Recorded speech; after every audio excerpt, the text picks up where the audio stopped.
In today's video, I'm going to teach you how to send and print a profit and loss report in QuickBooks Online. Let's start with how to print the report. First, sign into your QuickBooks Online account using your usual login details. Once you're in, look over to the left-hand side of the screen. You'll see a vertical menu. From there, click on the option labeled Reports. This is where QuickBooks keeps all of your financial reports in one place.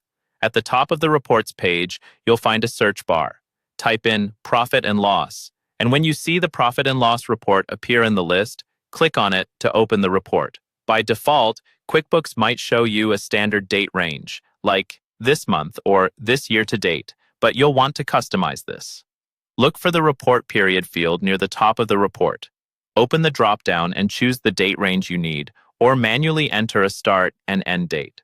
This is important because it controls which transactions are included in the report, and you want it to match the period you actually care about. Once your dates are set and the report looks correct on screen, find the print icon at the top of the report page. Click that, and a print preview window will open. Take a moment to review your print settings. Make sure the correct printer is selected, check the page orientation and paper size, and confirm the number of copies. When everything looks good, click Print to finalize it and send the report to your printer. Now let's walk through how to email the same profit and loss report directly from QuickBooks Online. Again, start by signing into your QuickBooks Online account. Go back to the Reports option on the left-hand menu and click on it.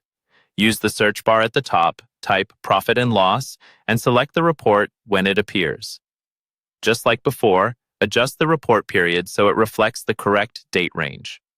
You can also apply any additional filters you need, such as specific locations or classes, if those are set up in your company. Once the report is ready, look for the envelope icon at the top of the report page. Click this to open the email options. In the email field, enter the recipient's email address. If you're sending it to more than one person, separate each address with a comma. You can customize the subject line and the body of the email to add context, such as which period the report covers or any notes you want the recipient to see. When you're happy with everything, click Send, and QuickBooks will email the profit and loss report for you.